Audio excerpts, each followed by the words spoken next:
HR farming देखने वाले सारे किसान साथियों ने राम राम। आप सभी का स्वागत है वीडियो में। आज की वीडियो में हम चर्चा करने वाले कि चप्पल कद्दू में कौन सी बीमारी आती है, कौन सा वायरस आता है और उस वायरस को कैसे खत्म किया जा सकता है, उसके लिए हमें कौन सी दवाई डालनी है, वो वायरस क्यों आता है, किस कारण से आता है। आज की वीडियो में इन सभी बातों पर हम चर्चा करने वाले हैं। तो साथियों वीडियो में आप अंत तक बने रहे और वीडियो को लाइक शेयर नहीं किया तो लाइक शेयर कर दीजिए, चैनल को सब्सक्राइब कर लीजिए ताकि जब भी मैं वीडियो डालूँ आपको वीडियो का नोटिफिकेशन मिल सके। तो दोस्तों वीडियो शुरू करते हैं। देखिए साथियों, चप्पल कद्दू जो करेक्ट टाइम होता है वो नवंबर महीने की 15 तारीख से शुरू हो जाता है। उसके बाद 30 तारीख तक आप चप्पल कद्दू लगा सकते हैं, यानी 30 नवंबर तक चप्पल कद्दू का बुआरा जो है बिल्कुल करेक्ट होता है।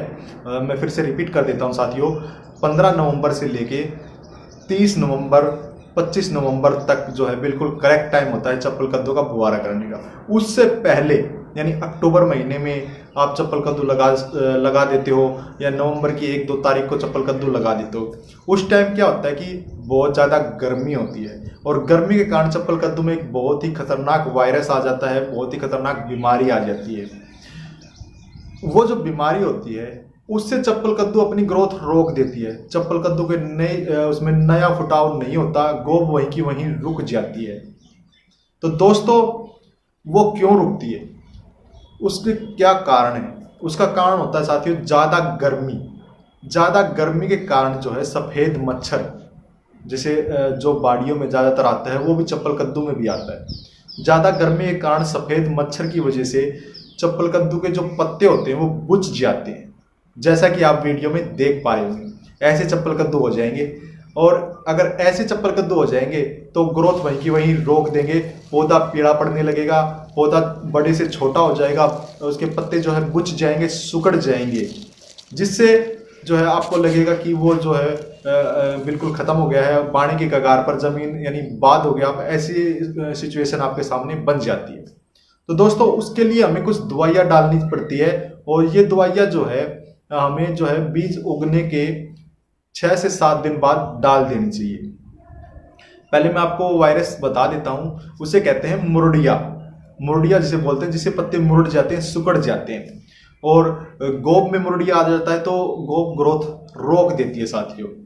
तो ये जो बीमारी है, ये जो कह सकते हैं हम एक किस्म की वायरस, ये चप्पल कद्दू में आता है। और मेरे पास बहुत सारे फ़ोन कॉल आ रहे थे, बहुत सारे मैसेज आ रहे थे यूट्यूब पर, फेसबुक पेज पर, इतने मैसेज इतने फ़ोन कॉल आ रहे थे कि कारण से मुझे ये वीडियो बनानी पड़ी, क्योंकि मैं हर किसी भाई का फ़ोन अटेंड नहीं कर पा रहा था। जितना उसके मैं अटेंड करने की कोशिश कर रहा था, लेकिन बहुत सारे फ़ोन कॉल्स आ रहे थे, बहुत सारे मैसेज आ रहे थे।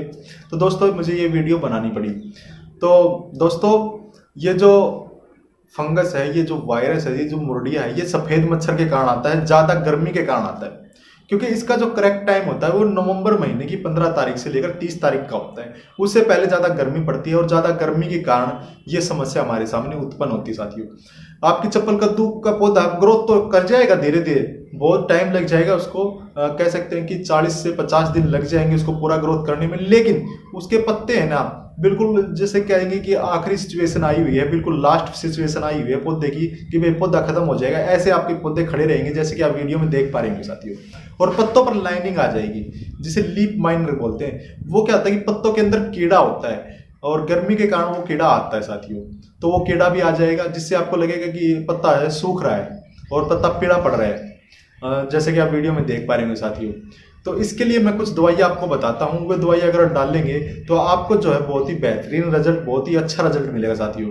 और नवंबर महीने की 15 तारीख से अगर आप चप्पल कद्दू लगाना शुरू करते हो तो उस टाइम आपको इन दवाइयों की ज़्यादा सफरें नहीं करनी पड़ेगी, सिर्फ 1 से 2 ही सफरें करनी पड़ेगी और ज़्यादा सफरें नहीं करनी पड़ती। लेकिन जो किसान साथी अक्टूबर महीने में लगा देते हैं उनको सामने ये समस्या बहुत ज़्यादा आती है, जिससे जो है कि कई बार ये सिचुएशन बन जाती है कि हमें हमारी जो फसल है वो बानी पड़ती है, क्योंकि ये रोग इतनी अधिक मात्रा में और इतना सक्रिय तरीके से, इतना जल्दी अपने पूरे एकड़ में, पूरे किले में फैल जाएगा कि आपको समझ में नहीं आएगा कि हम क्या करें और कैसे काम करें और इसके लिए हमें कौन सी दवाई डालनी है। तो दोस्तों ये वीडियो और बनाने का पर्पज़ यही था कि मैं आपको इस फंगस के बारे में, इस वायरस के बारे में मैं आपको एक दवाई बताऊं। तो दोस्तों ये दो दवाइयाँ हैं और इन दवाइयों को अलग अलग डालना है। सबसे पहले जो दवाई मैं आपको बताना चाहूँगा जिसका नाम है ऊलाला।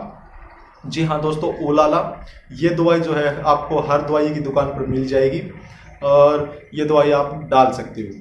और दूसरी जो दवाई है, ये 2 दवाइयाँ हैं, इन दोनों दवाइयों को मिलाकर आपको डालना है। पहली दवाई है असिटा का जो पाउडर आता है, और दूसरी है कन्फिडोर जो लिक्विड फॉर्म में आती है। इन दोनों दवाइयों को मिलाकर डालनी है। इनकी डोज की बात करो तो साथियों, आप अपने पौधे के हिसाब से, अगर आपका पौधा छोटा है तो डोज आपको कम लेनी है, पौधा आपका बड़ा है तो डोज ज़्यादा लेनी है। वो आप जहाँ से दवाई ये लेकर आते हैं वहाँ आप दुकानदार से पूछ सकते हैं कि कितनी मात्रा हमें लेनी है, क्योंकि मैं जो है मुझे पता नहीं कि आपके पौधे छोटे हैं, बड़े हैं, मध्यम है, मीडियम है।